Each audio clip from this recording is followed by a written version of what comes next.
இப்போ பார்த்திங்க அப்படின்னா நம்ம ஒரு சயின்ஸ் எக்ஸ்பெரிமெண்ட் பண்ண போகிறோம். அதுக்கு நான் ஒரு பீக்கர் எடுத்திருக்கேன். அந்த பீக்கரில் கொஞ்சம் வாட்டர் எடுத்துகிட்டு அதில் நான் வந்து கலருக்காக நான் கலர் பொடி ஆட் பண்ணுறேன். ஆட் பண்ணிவிட்டு இப்போ இதில் நான் ஒரு பவுடர் மிக்ஸ் பண்ண போகிறேன். இந்த பவுடர் மிக்ஸ் பண்ணோன்னே என்ன ஆகும் அப்படின்னா அதில் ஒரு சேஞ்சஸ் நடக்குது. என்ன நடக்குது அப்படின்னு பாருங்கள். இப்போ நான் ஒரு பீக்கரில் தண்ணி எடுத்திருக்கேன். இந்த தண்ணி கூட நான் என்ன பண்ணுறேன் அப்படின்னா ஒரு பவுடர் ஆட் பண்ணுறேன். இப்போ இதில் பார்த்திங்க அப்படின்னா ஒரு ஸ்பூனில் ஒரு பவுடர் ஒயிட் கலர் பவுடர் எடுத்து என்ன பண்ணுறேன் தண்ணிக்குள்ளே போடுறேன்.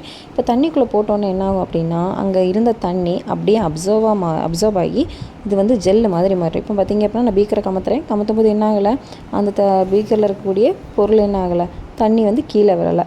ஏன் அப்படின்னா அது பீக்கரில் இருக்கக்கூடிய பொருள் என்னவா மாறிட்டு வாட்டர் வந்து நம்ம போட்ட பொடினால் ஜெல்லு மாதிரி மாறிட்டு. இப்போது இதில் நான் போட்ட பவுடரோட பேர் என்ன அப்படின்னா சோடியம் பாலிஅக்ரிலேட் அப்படின்னு சொல்லுவோம். இந்த சோடியம் பாலிஅக்ரிலேட்டை வந்து என்ன பண்ணோம் அப்படின்னா இந்த சோடியம் பாலிஅக்ரிலேட்டை நம்ம வாட்டரில் போடும்போது அது என்ன பண்ணோம்னா வாட்டர் கூட சேர்ந்து ஒரு அப்சார்பிங் ஏஜெண்ட்டை உருவாக்கும். அதாவது சோடியம் பாலிஅக்ரிலேட் வந்து ஒரு மோனோமராக இருக்கக்கூடிய பொருள் கூட நம்ம என்ன பண்ணுறோம்னா வாட்டரை சேர்க்கும்போது அங்கே இருக்கக்கூடிய மோனோமர்ஸ் எல்லாம் கம்பைண்ட் ஆகி என்ன பண்ணுது அப்படின்னா ஒரு பாலிமரை வந்து உருவாகுது.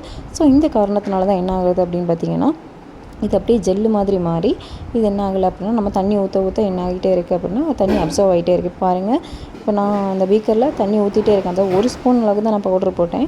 பட் தண்ணி பார்த்திங்க அப்படின்னா நிறைய ஊற்றிட்டே இருக்கேன். தண்ணி ஊற்ற என்ன ஆகிட்டே இருக்குது அப்படின்னா அந்த தண்ணி அப்படியே அப்சர்வ் ஆகி அது வந்து ஜெல்லாக மாறிட்டே இருக்குது. நம்ம இந்த பீக்கரை கமத்தும் போது என்ன ஆகலை அப்படின்னா அந்த பீக்கரில் இருக்கக்கூடிய தண்ணி என்ன ஆகலை, கீழே வரலை. இப்போ இதில் பார்த்திங்க அப்படின்னா தண்ணி கீழே வராமல் இருக்கிறதுக்கு மெயின் ரீசன் என்ன அப்படின்னா இங்கே ஒரு பாலிமரைசேஷன் ரியாக்ஷன் நடக்குது. சரி, இப்போ எதுக்காக இந்த சோடியம் பாலிஅக்ரிலேட் எடுத்து நம்ம இந்த எக்ஸ்பெரிமெண்ட் பண்ணோம் அப்படின்னு பார்த்திங்கன்னா நம்மளோட டெய்லி லைஃப்பில் தெரிஞ்சும் தெரியாமலும் இந்த சோடியம் பாலிஅக்ரிலேட் வந்து பல வகையில் யூஸ் ஆகிட்டுருக்கு. இந்த சோடியம் பாலிஅக்ரிலேட்டை சூப்பர் அப்சார்பிங் பாலிமர் அப்படின்னு சொல்லுவாங்க. இது என்ன பண்ணும் அப்படின்னா சீக்கிரமாக தண்ணியை உறிஞ்செடுத்து ஒரு ஜெல் மாதிரி மாறக்கூடிய கெப்பாசிட்டி இது கொண்டு. ஸோ அந்த காரணத்தினால நம்ம யூஸ் பண்ணக்கூடிய நம்ம வீட்டில் சின்ன பிள்ளைங்களுக்கு யூஸ் பண்ணக்கூடிய டைப்பர்ஸ்லாம் என்ன பண்ணியிருப்பாங்க அப்படின்னா இந்த சோடியம் பாலிஅக்ரிலேட்டில் சுமார் குவான்டிட்டியில் வைப்பாங்க. அப்போ அது என்ன பண்ணும் அப்படின்னா சீக்கிரமாக தண்ணி அப்சர்வ் பண்ணும். அது மட்டும் இல்லாமல் சில இடத்துல ரொம்ப ட்ரையான கண்டிஷன்ஸில் பிளான்ட்டோட ரூட்டுக்கு போடுவாங்க.